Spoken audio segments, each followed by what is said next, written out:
kita melihat bagaimana Yesus Kristus yang telah ditolak, dan ditolak. Ya, dan saat ini, di bagian tambahan ini, mungkin Anda pernah mendengar kata antisemitisme.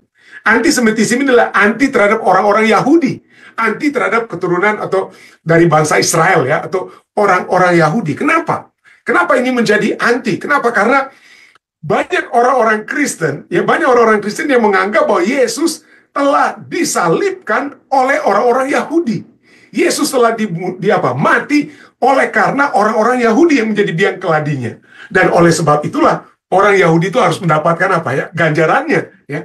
Harus mendapatkan ganjarannya. Dan itu kita lihat pada saat adanya yang terjadi di Perang Dunia Kedua, ya, apa yang terjadi oleh Nazisme, ya, Nazi, yang kemudian Adolf Hitler yang kemudian apa, ya, membinasakan hampir atau kurang lebih 6 juta orang-orang Yahudi. Kenapa?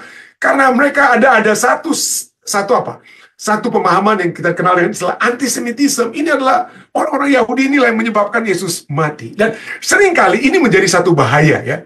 Kenapa? Karena seringkali kita dapat berpikir bahwa yang menolak Yesus itu hanyalah orang Yahudi. Tapi pelajaran yang kita akan lihat pada malam hari ini menyatakan bahwa bukan hanya orang Yahudi, betul dalam sejarahnya, orang Yahudi telah menolak Yesus Kristus, ya. Mereka telah menolak Yesus Kristus, tetapi kita sendiri juga dapat menolak Kristus. Kita hanya berpikir orang Yahudi yang menyalibkan Yesus, tetapi kita juga yang telah dapat menyalibkan Yesus. Betul, dalam kasihnya, Yesus harus menjadi seorang hamba dan mati di kayu salib dengan cara yang sangat hina sekalipun. Dalam satu cara, ya, yang begitu keji dan kejam, ya. Kenapa? Karena penyaliban merupakan metode hukuman mati yang dibuat oleh orang apa, ya? Oleh orang Romawi, dan Yesus mati di zaman apa? Di zaman Romawi, ya. Diperkirakan, ya, ini sedikit latar belakang, ya, tentang diperkirakan bahwa selama masa kekaisaran Romawi rata-rata 200 sampai 300 penyaliban dilakukan di setiap tahun. Ini dilakukan pada orang-orang yang dianggap memberontak, ya. Dan pada masa pemberontakan yang besar misalnya, maka jumlahnya dapat jauh lebih tinggi. Bukan karena mencuri saja. Kalau mencuri mungkin ya paling dipotong tangannya dan lain sebagainya, ya. Tapi kalau yang memberontak terhadap kekuasaan Romawi, maka tidak ada lain hukuman matinya itu adalah bukan dengan cara dipenggal atau apa, tapi bukan. Itu disalibkan supaya menjadi pelajaran bagi orang-orang lain jangan memberontak terhadap orang Romawi. Dan yang cukup signifikan, yang bedanya pemberontakan itu kan orang-orang Romawi yang menjatuhi hukuman mati. Khusus untuk Yesus, satu-satunya, boleh dibilang, ya, satu-satunya yang sangat signifikan dari kisah Yesus adalah bahwa penyaliban Yesus itu bukan atas inisiatif orang Romawi, ya. Tetapi kalau kita lihat dari segi penyaliban itu sendiri, penyaliban itu adalah inisiatif orang-orang atau pemimpin Yahudi, ya, yang waktu itu. Nah, itulah sebabnya muncullah antisemitisme. Tetapi seperti pelajaran kita katakan, ini saya tidak tuliskan lagi, tapi kita sudah lihat dari tadi kita sudah baca, inisiatif sesungguhnya untuk mati, walaupun penyaliban itu adalah inisiatif daripada pemimpin-pemimpin Yahudi, kebetulan di zaman Romawi, tapi inisiatif untuk mati, bukan disalibkan, ya, tapi Yesus kan bisa mati dalam berbagai cara, tapi yang khususnya di masa Romawi, tentu saja dia disalibkan, ya. Sesungguhnya itu adalah satu hal yang merupakan inisiatif daripada siapa? Inisiatif dari Yesus Kristus sendiri. Kenapa? Karena kasihnya bagi kita. Karena kasihnya bagi kita. Allah yang sangat mengasihi dunia, ya, sangat mengasihi orang-orang yang ada di dalam dunia. Manusia makhluk yang sangat kecil boleh dibilang. Nah, pelajaran kita sepanjang ini baru pendahuluan, kita berada di minggu pertama. Jadi sepanjang 3 bulan ke depan ini, kita bukan hanya membahas tentang kasih Allah, tapi juga berbicara tentang keadilan Allah. Berbicara juga keadilan Allah. Karena kita melihat di dalam Alkitab, khususnya Perjanjian Lama, kita bisa melihat bagaimana keadilan demi keadilan Allah itu ditegakkan. Pada saat manusia melakukan pemberontakan yang keji terhadap Allah, seperti di zaman air bah, ya, seperti di zaman air bah, seperti yang kita lihat pada saat orang-orang Kanaan yang sudah berdosa itu harus dapat dimusnahkan. Seperti orang-orang Sodom dan Gomora itu yang sudah begitu hebat dalam dosa mereka. Kita bisa melihat bagaimana Allah yang menegakkan keadilannya. Dan ada kebinasaan. Ada kebinasaan dalam pada saat Allah menegakkan keadilannya. Dan kebinasaan yang dilakukan oleh Allah ini adalah sesuatu yang manusia telah ada manusia yang salah tangkap. Ya. Kebinasaan yang Allah lakukan, penghukuman Allah telah disalah mengertikan. Banyak yang katakan, wah, ada orang katakan kalau pada saat mereka membaca kitab perjanjian lama, mereka menjadi takut terhadap Allah. Takut terhadap Allah, takut terhadap murka Allah. Ya. Allah yang murka. Ya. Pada saat teolog-teolog Kristen membahas tentang murka Allah, mereka mencoba untuk merasionalisasi. Ya, aduh, murka Allah itu gimana ini caranya? Bagaimana mencoba untuk menjelaskan? Kok Allah itu kan Allah yang kasih harusnya ya. Kenapa harus ada Allah yang murka? Bagi para teolog-teolog yang ada dalam dunia ini, mereka seringkali berpikir bahwa kasih dan murka Allah, kasih dan keadilan Allah itu tidak boleh jalan bersamaan. Harus terpisah. Kalau orang yang mengasihi, dia tidak akan pernah murka. Orang yang murka itu bukan orang yang mengasihi. Itulah tanggapan atau pandangan apa ya? Pandangan orang-orang dalam dunia saat ini. Sehingga ada beberapa pemahaman tentang murka Allah. Yang pertama yang sering kita dengar ya, murka Allah itu bukan terhadap orang berdosa, namun semata-mata terhadap dosa. Ya, terhadap dosa. Jadi bukan kepada orang berdosa, tapi kepada apa? Dosanya. Tapi kita lihat di dalam peristiwa Sodom dan Gomora, Nuh ya, bukan hanya terhadap dosa, tapi orang-orang berdosa itu juga mendapatkan apa ya? Mendapatkan hukuman, mendapatkan murka Allah. Allah bukan hanya murka terhadap dosa mereka, tapi juga kalau mereka tidak bertobat, maka orang yang berbuat dosa akan mengalami kebinasaan seperti yang terjadi di zaman Nuh, seperti yang terjadi di kota-kota seperti Sodom dan Gomora. Jadi itu yang poin pertama ya. Jadi itu yang dikemukakan. Jadi Allah tidak murka pada orang berdosa, hanya kepada dosanya. Tapi kita lihat dalam faktanya, Allah juga murka kepada orang yang tidak mau bertobat, orang yang terus-menerus hidup dalam keberdosaan. Nah, yang kedua itu mereka kemudian apa? Mencoba untuk memikirkan bahwa murka Allah itu hanyalah satu proses sebab akibat. Ya. Murka Tuhan atau Allah hanyalah proses sebab akibat. Akibat yang tidak bersifat pribadi. Dengan ketelan ya. Itu hanyalah akibat yang buruk bagi dosa-dosa seseorang ya. Jadi itu adalah hasil yang bukan karena Allah yang secara pribadi menghukum, tapi ya memang itu terjadi murka Allah. Jadi pada saat air bah itu bukan Allah yang buat, Sodom dan Gomora itu bukan Allah yang buat, tapi ya memang karena memang mereka sudah berdosa, akhirnya hebatlah kematian bagi mereka sendiri. Tetapi kalau kita lihat, ya, bahwa itu Allah yang memang apa ya? Allah dapat lakukan, ya. Allah dapat lakukan walaupun seperti Sodom dan Gomora, walaupun kepada Musa diberikan 120 tahun bagi Musa untuk berkhotbah. Kepada Sodom dan Gomora, Abraham harus tawar-menawar dengan Tuhan, dan Tuhan bersedia untuk memberikan kesempatan demi kesempatan. Tapi jika kesempatan demi kesempatan tidak diterima, maka orang itu juga akan mendapatkan apa? Mendapatkan akibat, bukan hanya dosanya yang dibinasakan, orang yang berdosa juga dibinasakan. Jadi itu ya. Lalu, karena pemikiran-pemikiran pertama dan kedua ini yang ada masalah demi masalah dengan apa yang memang tertulis dalam Alkitab, maka ada pandangan ketiga, ya, yang bukan pandangan saya, itu pandangan kita, bukan pandangan Alkitabiah. Itu pandangan ketiga ini katakan apa? Murka Allah itu sama sekali tidak ada, mereka katakan ya. Tidak ada itu murka Allah. Allah itu tidak pernah murka. Yang buat murka itu siapa ya? Mungkin setan atau siapa lah. Tapi bukan Allah. Allah akan biarkan saja. Mungkin. Tapi kalau kita lihat, Allah ada murkanya, saudara. Ada murka daripada Allah. Ya. Kita lihat di dalam Alkitab, bahwa kata murka Allah dan kasih Allah itu kadang-kadang dapat berada dalam satu atau dua ayat yang bersamaan. Misalnya, dalam Keluaran 20 ayat 5-6, bicara tentang apa? Tuhan Allahmu adalah Allah yang cemburu, yang membalaskan kesalahan. Jadi ada hukuman ya. Bapa kepada anak-anaknya, kepada turun tiga dan keempat dari orang-orang yang membenci aku. Tetapi aku menunjukkan kasih setia. Jadi kita lihat di sini ada murka Allah dan kasih Allah yang jalan bersama-sama, berbarengan gitu ya. Dan itu bukan ajaran hanya perjanjian lama, ada ajaran perjanjian baru.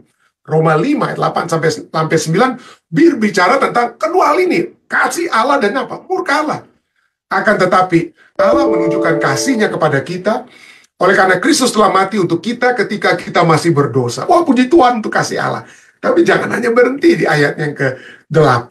Mari kita terus baca ayat 9. Lebih-lebih, karena kita sekarang telah dibenarkan oleh darahnya, kita pasti akan diselamatkan dari murka Allah. Jadi kalau kita tidak menerima kasih Allah, maka yang akan menjadi bagian kita adalah murka Allah. Ya, kenapa? Karena itulah upah dosa adalah apa ya? Upah dosa adalah maut. Upah dosa adalah maut. Betul, kita senang sekali dengan ayat Yohanes 3 ayat 16. Begitu besar kasih Allah, Ia telah mengaruniakan anak tunggal, supaya setiap orang yang percaya padanya tidak binasa, melainkan beroleh hidup yang kekal. Puji Tuhan untuk Yohanes 3 ayat 16. Tapi di pengakhir atau penghujung daripada kisah yang tertulis pada saat Yesus berbicara dengan Nikodemus ini ya, dalam Yohanes 3, apa yang dikatakan? Hanya tentang begitu besar kasih Allah. Ayat 36. Ayat 36. Bicara Yohanes 3 ayat 16 bicara tentang kasih Allah dan juga hidup yang kekal. Tapi Yohanes 3:30 mengatakan, barang siapa percaya kepada anak, ia beroleh hidup yang kekal. Tapi barang siapa tidak taat kepada anak, ia tidak akan melihat hidup, melainkan tidak punya apa ya? Tidak punya pilihan lain selain murkanya itu harus menjadi apa? Bagian kita yang menolak. Tapi ingat ya, pada saat kita bicara tentang murka Allah, seringkali kalau saya marah, kalau saya murka, itu karena harga diri saya, kan saya harga diri saya ini disentuh, makanya saya marah. Itulah marahnya manusia kan. Marahnya kita orang manusia itu tersinggung. Kenapa nih pendeta ini nggak bikin begini sama saya? Atau gitu lah, kurang lebih gitu ya. Kita marah karena ada yang kena. Tapi apakah Allah itu dia marah karena egosentrismenya dia? Karena dia tersinggungnya Allah. Nah ini satu statement yang cukup menarik yang ditulis oleh seorang bernama Soraya Kenali. Ya, dikatakan apa? A feedback loop, ada lingkaran umpan balik antara harga diri dan kemarahan. Ya, ada. Jadi orang marah itu adalah karena apa? Harga dirinya tersentuh. Orang yang harga dirinya tersentuh akan apa? Marah. Itu terputar-putar di situ kan, harga diri dan apa? Kemarahan. Dan bagaimana komunitas itu, dan bagaimana satu komunitas, and how a community respond to a person need. Bagaimana komunitas merespons kebutuhan seseorang. Jadi, apakah Allah marah karena harga dirinya tersentuh? Apakah ada kebutuhan Allah untuk dihormati tidak dilakukan oleh manusia, makanya Allah marah, Allah murka? Oke, ini seringkali satu pertanyaan penting ini, saudara. Ya, kenapa sampai Allah marah? Nah, kalau kita belajar pelajaran kita tadi malam, makanya saya ingin bawa kembali pelajaran kita tadi malam itu ya, tentang pesta pernikahan. Itu seringkali orang bisa salah tanggapi. Mereka pikir Allah itu tersinggung. Allah itu murkanya itu tersinggung. Kebutuhannya itu tidak dipenuhi oleh orang-orang tersebut. Ya, makanya Allah murka, marah dia. Nah, mari kita lihat apa itu perumpamaan daripada pesta pernikahan ya. Pesta pernikahan menarik sekali, saudara, karena seringkali kita berpikir bahwa Allah murka Allah karena ada kebutuhannya yang hilang, karena Allah ada tersinggung, ada yang diambil ya dari Allah. Tapi Allah itu kan nggak ada kekurangannya, ya, saudara. Dia nggak akan tersinggung dengan apa yang kita bikin sakit hati kepada dia, dalam arti ada yang kita kurangi dari harga diri Allah. Bukan, ya. Mari kita lihat dari pesta pernikahan ini, satu hal yang sangat menarik. Anyway, mari kita lihat. Jadi, konteks daripada pesta pernikahan ini, konteksnya, kalau Anda baca ini, kita baca pelajaran tadi malam dan juga disinggung di pelajaran kita malam ini, bicara itu, konteksnya itu dari Matius 22. Itulah Matius 22 ayat 1-14 itulah bicara tentang pesta pernikahan. Tetapi sebelumnya kalau Anda baca di Matius 21, Anda akan dapati Yesus itu sedang berkonfrontasi dengan para pemimpin agama. Ya. Hari sebelumnya dalam Matius 21 kita bisa melihat urutan peristiwanya. Yesus memasuki Yerusalem, dipuja-pujilah oleh orang-orang, ya, Hosana dan lain sebagainya. Marahlah pemimpin-pemimpin Yahudi, wah tersinggung mereka, kenapa nih Yesus? Lalu sesudah itu bukan hanya itu yang dia lakukan, Yesus juga membersihkan pasar di bait suci. Ada orang berjual beli, Yesus tunggang balikkan meja-meja mereka. Lalu kemudian di tengah-tengah itu adalah Yesus yang mengutuk pohon ara yang tidak berbuah. Ada pohon ara yang tidak berbuah dikutuk oleh Yesus, ya, mati pohonnya. Ya. Yang ketiga, kita melihat juga ada pada saat orang-orang Yahudi kembali bertemu dengan pemimpin Yahudi, bertemu dengan Yesus, mereka mempertanyakan, kamu kemarin itu bongkar bangkir pasar kami itu, otoritas kamu itu apa? Dipertanyakan otoritas Yesus, walaupun Yesus tidak jawab. Kita sudah pernah khotbahkan sedikit tentang pertanyaan orang-orang Yahudi tersebut kepada Yesus dan otoritas yang dipertanyakan. Anyway, lalu kemudian ada dua perumpamaan. Sesudah itu, di akhir daripada Matius 21, Ada dua perumpamaan tentang dua anak laki-laki, ya. Yang satu bilang iya untuk menurut kehendak orang tuanya, tapi dia tidak menurut. Yang satu bilang tadinya bilang enggak lah, tapi kemudian dia menurut. Nah, ya itu ada yang menurut, dua anak laki-laki, satu yang menurut, satu yang tidak menurut. Walaupun pada permulaannya mereka memiliki pandangan yang berbeda, tapi satu menurut, satu tidak menurut. Dan kemudian ada perumpamaan tentang penggarap kebun anggur. Ada seorang pemilik kebun anggur, penggarap-penggarapnya itu harus bagi hasil, tapi tidak mau bagi hasil. Pemilik kebun anggur kirim dia punya hamba-hamba, wah hamba-hambanya itu apa? Dibunuh bahkan oleh para penggarap. Lalu kemudian pemilik kebun anggur itu apa? Mengirimkan anaknya. Anaknya dikirim, anaknya dibunuh. Anaknya dibunuh, itu saudara. Tapi kemudian tidak dikatakan bahwa para penggarap itu dibunuh oleh pemilik kebun anggur. Tidak. Kenapa tidak dibunuh? Karena belum waktunya. Nah, kapan waktunya? Ini baru kita masuk di dalam kisah penggarap kebun anggur di Matius 21. Para penggarap yang membunuh anak itu tidak dibunuh. Tidak dibunuh. Ya. Tapi pada saat kita sekarang masuk di Matius 22, bicara tentang pesta pernikahan, ada yang dibunuh. Ya. Kenapa? Karena inilah klimaksnya. Inilah yang kita akan lihat, ya. Bahwa ini sudah mencapai puncaknya. Ya. Pada saat permulaan, pada saat Yesus mati, tidak orang Yahudi tidak langsung umat manusia yang berdosa tidak semua langsung dibunuh, ya. Nanti pada saat Yesus datang di kali yang keberapa? Kali yang kedua. Anyway, jadi perumpamaan tentang pesta pernikahan sepertinya itu adalah perluasan dari pernyataan Yesus di Matius 21 ayat 43. Yesus katakan, sebab itu aku berkata kepadamu, bahwa kerajaan Allah akan diambil daripadamu dan akan diberikan kepada suatu bangsa yang akan menghasilkan buah kerajaan itu. Jadi kembali lagi, perumpamaan yang ditulis dalam Matius 21 dan 22 berbicara pertama bahwa keselamatan itu akan diberikan melalui atau kepada orang Yahudi, tapi kemudian pada saat mereka menolaknya, ya, pada saat mereka menolak akan diberikan kepada orang-orang lainnya, akan diberikan kepada orang-orang lain. Anyway, mari kita lihat. Kalau kita membaca Matius 22 ayat 1 sampai 10, Yesus berbicara dalam suatu perumpamaan, hal kerajaan sorga itu seumpama seorang raja. Dia bukan orang pemilik kebun, bukan, seorang raja. Oh, ini pemimpin ini, ya, nggak bisa orang tidak berani orang mau menolak untuk apa yang raja bilang, ya. Tapi ini yang terjadi. Ada seorang raja yang mengadakan perjamuan kawin untuk anak. Yang terjadi dalam undangan yang kedua ini, orang-orang itu tidak mau datang. Mereka cancel. Padahal yang undang ini raja, saudara. Ya, istilahnya dalam perumpamaan ini, para orang-orang Yahudi yang dengar perumpamaan ini, mustahil nih seharusnya nih. Ini mustahil nih orang-orang rakyat kok menolak undangan raja. Waktu pangeran-pangeran Inggris saja kawin, ya. Pada saat seperti pangeran, siapa sih, lupa nih sekarang namanya ini, Harry, ya. Pangeran Harry dengan Meghan Markle kawin saja. Ini berapa Anda tahu orang-orang yang kalau dapat undangan itu seperti dapat lotre untuk menghadiri perkawinan anaknya raja atau anak calon raja gitu, ya.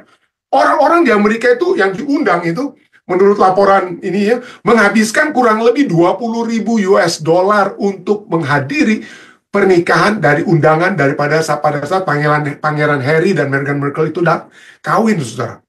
Jadi orang-orang itu, orang Jakarta bilang bela-belain, paksa-paksa untuk menghadiri pernikahan raja atau anak raja. Tapi justru dalam perumpamaan ini, orang-orang itu tolak. Ya. Orang-orang yang telah diundang, yang sudah menerima undangan, tolak. Ya. Lalu, akhirnya dia suruh ketiga kali. Ya. Ayat 4, ia menyuruh pula hamba-hamba lain. Untuk ketiga kali, undangan ketiga. Ia menyuruh pula hamba-hamba lain, pesannya, katakanlah kepada orang-orang yang diundang itu. Jadi, kelompok hamba-hamba yang kedua sudah pulang, bilang, oh raja, mereka cancel Yesus ini, ya. Tetapi orang-orang yang diundang itu tidak mengindahkannya. Ada yang pergi ke ladangnya, ada yang pergi mengurus usahanya, dan yang lain, ini yang lebih hebat lagi, yang lain menangkap hamba-hambanya tersebut dan menyiksanya dan membunuhnya. Maka murkalah raja itu. Maka murkalah raja itu, lalu menyuruh pasukannya ke sana untuk membinasakan pembunuh-pembunuh itu dan membakar kota-kota. Pertanyaan saya, saudara, ya, apa yang menyebabkan raja itu murka? Apa karena dia tersinggung? Ya, dia tersinggung, dia telah disepelekan oleh orang-orang tersebut. Ya. Kenapa raja itu murka? Ya. Kenapa dia harus membunuh mereka? Apakah karena dia sudah siapkan makanan, lalu sekarang makanannya basi, busuk? Coba kita lihat. Mari kita lihat. Kalau Anda membaca dari tadi, dia kalau Anda lihat ayat keempat, ia menyuruh pula hamba-hambanya yang lain, dan hamba-hamba yang disuruh ke kelompok yang lain. Tapi ada kelompok hamba yang pertama itu tidak lagi pergi, tapi hamba yang kedua ini pergi. Dan sebagian di antara mereka, hamba-hamba dari kelompok kedua itu apa? Disiksa dan apa? Maka murkalah raja itu. Murka terhadap siapa? Orang-orang yang pembunuh-pembunuh itu saja, tentu saja ya. Dia tidak murka kepada orang-orang yang memang menolak, tapi ini kepada para pembunuh-pembunuh yang begitu keji, yang menolak begitu keji. Apakah itu murka raja? Mengapa raja sangat murka ini? Karena dia apa? Tersinggung, saudara. Tersinggung ya. Kalau kita lihat ya, Tuhan kita itu tidak apa ya? Tidak tersinggung. Loh, kenapa pendeta katakan dia tidak tersinggung? Kenapa dia murka? Mari kita lihat, mari kita tolong bersabar. Mari kita lihat kenapa Allah itu murka. Roma 1 ayat 18 katakan, sebab murka Allah nyata dari sorga atas segala kefasikan dan kelaliman manusia yang menindas kebenaran dengan kelaliman. Jadi betul, upah dosa adalah maut. Upah dosa adalah maut. Tetapi sekali lagi di sini kita lihat bahwa murka Allah tersebut bukan karena dia tersinggung, bukan karena dia terkejut, lain sebagainya, bukan karena kasih. Nah, disinilah mari kita lihat. Kenapa Allah murka itu kepada siapa? Apa karena dia tersinggung? Ya. Coba kita lihat. Ada dua kelompok. Kelompok para apa? Para pegawai ya, atau hamba-hamba yang disuruh untuk memanggil orang-orang yang akan masuk dalam pesta perkawinan ya. Kelompok pertama itu apa? Ya. Kelompok pertama itu adalah orang-orang yang hamba-hamba yang disiksa dan dibunuh. Matius 22 ayat 5 sampai 6, tetapi orang-orang yang diundang itu tidak mengindahkannya, ada yang pergi ke ladangnya, ada yang pergi mengurus lahannya, dan orang-orang yang tidak mau, yang sudah menerima undangan tapi kemudian menolak undangan tersebut, yang lain bahkan berani-beraninya menangkap hamba-hambanya itu dan menyiksanya dan membunuhnya. Jadi, kalau mereka tidak mengindahkan undangan, dengan kata lain ya, mereka tidak mengurus usahanya, it's okay. Dengan kata lain ya, walaupun itu sebenarnya tidak okay, karena pada mulanya mereka sudah menerima undangan, tapi kemudian mereka tolak, tapi it's okay. Tapi sekarang mereka melakukan penolakan dengan kejahatan.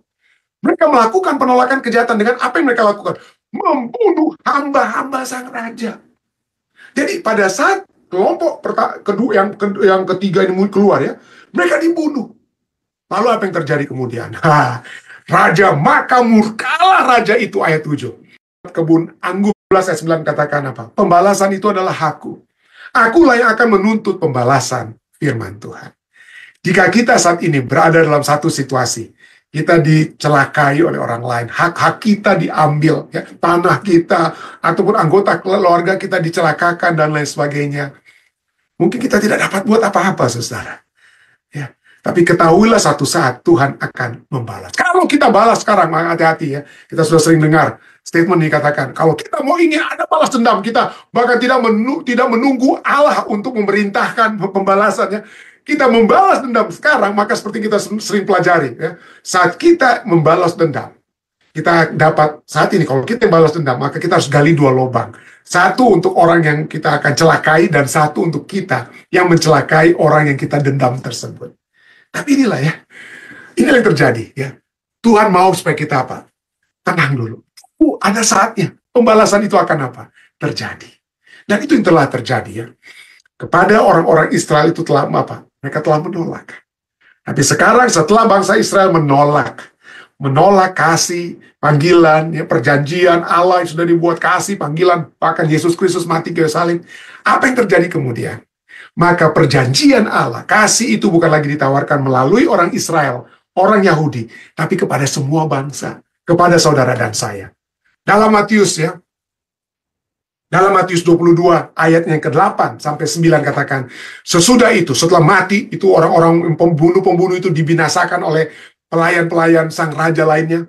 Sesudah itu ia berkata kepada hamba-hambanya, Perjamuan kawin telah tersedia, tetapi orang-orang yang diundang tadi tidak layak untuk itu. Itu orang-orang apa? Yahudi boleh dibilang ya. Ayat 8 ini bicara tentang orang-orang Yahudi yang sudah tidak layak lagi untuk itu. Sebab itu ayat 9. Pergilah ke persimpangan-persimpangan jalan dan undanglah setiap orang yang kamu jumpai di sana ke perjamuan kawin itu.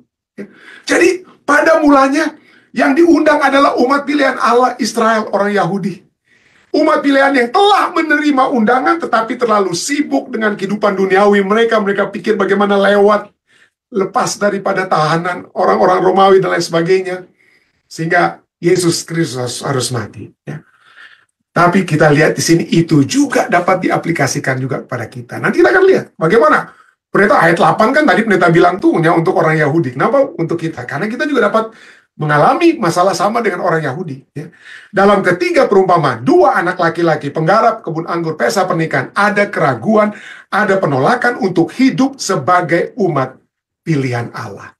Setelah orang-orang yang telah diundang tadi tidak layak untuk masuk, dipanggillah seluruh orang di pinggir jalan. Ya.